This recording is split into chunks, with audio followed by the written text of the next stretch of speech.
Back in our maths class. So today we are going to discuss our next exercise, that is exercise number, I think it's 4.4 है ना। आज हमें इसको discuss करना है, exercise 4.4 को। ठीक है, तो इसके टॉपिक क्या है? First we know about what is our topic, that is highest common factor या ग्रेटेस्ट कॉमन डिवीजर। देखो, हाईएस्ट, आप लोगों ने एचसीएफ के बारे में सुना होगा, एचसीएफ। ठीक है, तो एचसीएफ का ही फुल फॉर्म होता है हाईएस्ट कॉमन फैक्टर। ठीक है, इसमें होता क्या है, जैसे देखो एचसीएफ कैसे फाइंड आउट करते हैं। फैक्ट यहाँ पे 15 और 18 के थ्रू बताया है, तो 15 और 18 का सबसे पहले फैक्टर निकालो। फैक्टर निकाल लिया मैंने, उस फैक्टर को यहाँ पे राइट किया। फैक्टर ऑफ 15 क्या हो गया? 1, 3, 5, 15। एंड फैक्टर ऑफ 18 क्या हो जाएगा? 1, 2, 3, 6, 9 एंड 18। ठीक, अब इनमें कॉमन फैक्टर कौन सा है बताओ?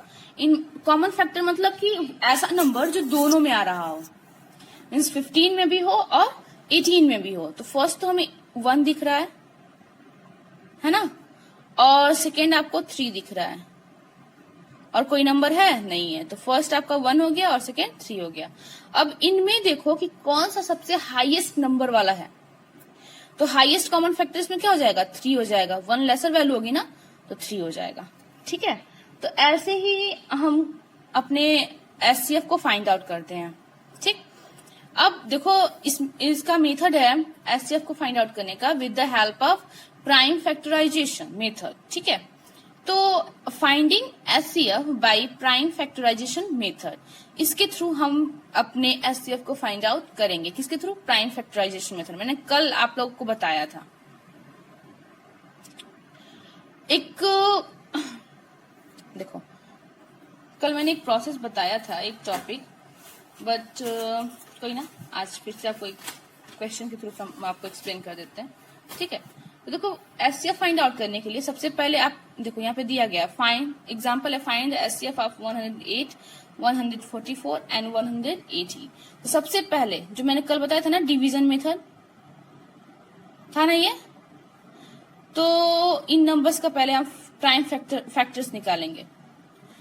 तो इसी मेथड को पहले बोलते हैं प्राइम फैक्टराइजेशन। ठीक है, तो पहले 108 का एक साइड में निकालेंगे, फिर 144 का, और फिर 180 का।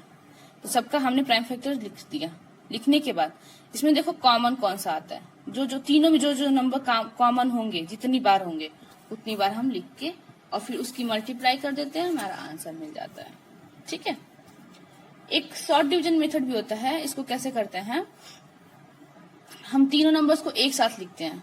ठीक, और फिर एक ही साथ उन तीनों का डिवीजन करते हैं।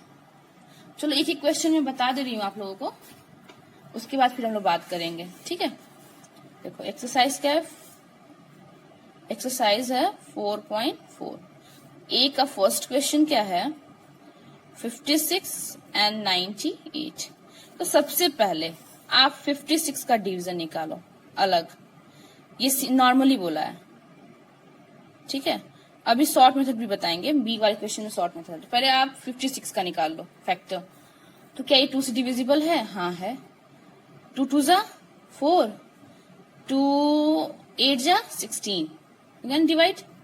अगर आपको ऐसे नहीं करने आता तो आप क्या करो, सबसे पहले 2 पिक करो और उस नंबर को 2 से साइड में कहीं भी डिवाइड कर लो। जैसे 56 है ना, 56 को 2 से डिवाइड करेंगे तो 2 2 जा 4, 1 6, 2 8 जा 16। देखो जो क्वेश्चन आएगा उसको यहाँ पे लिखते हैं। मतलब इसमें क्या होता है ना, कंप्लीट डिविजर चाहिए होता है। अगर 2 से ये नहीं डिवाइड होता तो फिर हम 3 से चेक करते हैं, देन 4 से चेक करते हैं, देन 5 से चेक करते हैं। ठीक है, ऐसे करते हैं। फिर इसके बाद अगेन 2 से करो, तो 2 1 जा 2, 2 4 जा 8, ये हो गया। अभी भी ये 2 से डिविजिबल है। 2 7 जा 14। अब जो 7 है वो 1 टाइम में हो जाएगा। ठीक, ऐसे इसका भी निकाल लो। 2 4 जा 8, 2 9 जा 18।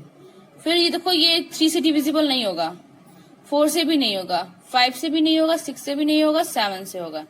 तो 7 7 7 जा 41, 7 1 जा 7। ठीक है, अब देखो इन दोनों का फैक्टर्स लिख लो तुम। इन दोनों के फैक्टर्स को लिख लो तुम। एक सेकेंड, लिख लो ऐसा। Show 56 equal to 2 multiplied by 2 multiplied by 2 multiplied by 7 and 98 equal to 2 multiplied by 7 multiplied by 7। देखो अब इसमें देखो 1 जो 2 है वो कॉमन है और 1 7 भी कॉमन है, मतलब 1 7 इसमें भी है तो 1 7 इसमें भी है। तो इसका जो SCF हो जाएगा, SCF of 56 and 98 क्या हो जाएगा, 2 multiplied by 7 equal to 14 answer. ठीक है, कर लेंगे। अब देखो बी का कैसे फाइंड आउट करते हैं। क्वेश्चन नंबर बी में आपको शॉर्ट मेथड डिवीजन से बता। देखो क्वेश्चन नंबर बी को कैसे करना है। बी बहुत इजी है, ठीक है। आप इन find the SCF of following by the short division method, यही है ना। तो आप क्या करो, इनको एक साथ लिख लो, ठीक। एक साथ लिखे, लिखने के बाद देखो ऐसा कौन सा नंबर है जिससे ये तीनों डिवाइड हो जा रहे हैं। हमें कंप्लीट डिवीजन चाहिए, तीनों का डिवीजन चाहिए, ठीक है। तो मैंने देखा 2 से ये तीनों डिविजिबल है, तो हम क्या करेंगे, 2 से इन तीनों को डिवाइड कर देंगे, ठीक है। अब क्या देखो, इसमें 2 से ये तो डिविजिबल है, लेकिन ये भी डिविजिबल है, लेकिन ये डिविजिबल नहीं है, ठीक है। तो आप अब 2, अगर कोई भी एक नंबर 2 से डिविजिबल नहीं है तो हम नेक्स्ट नंबर पे जाएंगे, ऐसे नंबर पे जाएंगे जिससे ये कंप्लीट डिवाइड हो जाए तीनों, ठीक है। तो 3 से चेक करते हैं। 3 से मैंने चेक किया तो 3 2 जा 6, 3 5 जा 15, 3 5 जा 15 0 और 3 6 जा 18, 3 6 जा 18, ठीक है। अब देखो ये जो नंबर्स हैं, ये तीनों नंबर्स किसी एक पर्टिकुलर नंबर से डिविजिबल नहीं होंगे, ठीक है। तो हम यहीं पे छोड़ देंगे। तो जो हमारा SCF आ जाएगा वो 2 multiplied by 3 आ जाएगा। SCF क्या हो जाएगा इसका, 2 multiplied by 3 मतलब 6 आ जाएगा। सेम देखो क्वेश्चन नंबर 2 भी वैसे ही है। हमने 90, 126 एंड 169 राइट किया, 62 राइट किया, ठीक है। अब इसके बाद इसको डिवाइड करो। देखो ये 2 से डिविजिबल है, देखो इनके इवन प्लेस पे हम लोग डिविजिबिलिटी पढ़े थे ना, इवन इसके वंस प्लेस पे इवन नंबर्स हैं, इसका मतलब ये 2 से डिविजिबल है। तो इसको हम क्या करेंगे, डिवाइड कर देंगे 2 से। तो 2 4 जा 8, 2 5 जा 15, 2 6 जा 12, 2 3 जा 6, 2 8 जा 16, 2 1 जा 2, ये हो गया। अब देखो ये नंबर जो है ये तीनों 2 से डिविजिबल नहीं है, तो फिर हम नेक्स्ट नंबर से चेक करेंगे ऐसे कौन सा नंबर है जिससे ये तीनों डिविजिबल हो जाएंगे। तो मैंने देखा ये नंबर हो जाएगा क्या, 3 से देखते हैं। 3 से चेक करिए, 3 1 जा 3, 3 5 जा 15 हो गया, 3 2 जा 6, 3 1 जा 3, 3 9 जा 81, ठीक है। अब देखो ये सारे नंबर्स, मतलब 15 भी 3 के टेबल में आता है, 21 भी 3 के टेबल में आता है, 9 भी 3 के टेबल में आता है। इट मीन्स ये क्या हो जाएगा, डिवाइड हो जाएगा। तो 3 5 जा 15, 3 7 जा 21, 3 3 जा 9। अब देखो ये जो नंबर्स हैं ये नंबर्स डिविजिबल नहीं है। ये नंबर्स क्या कहते हैं, किसी भी नंबर, ये पर्टिकुलर एक नंबर से ये डिविजिबल नहीं होंगे क्योंकि ये सब प्राइम नंबर्स हैं, ठीक है। तो हमारा जो SCF आएगा यही आ जाएगा। तो SCF of 90, 126 and 162 equal to 2 multiplied by 3 multiplied by 3 multiplied equal to 18, ठीक है। तो ऐसे ही आपको question number A and question number B करने हैं एंड आई होप आप कर लोगे, ठीक। समझ में भी आया होगा, आप कर लोगे। Okay, thank you.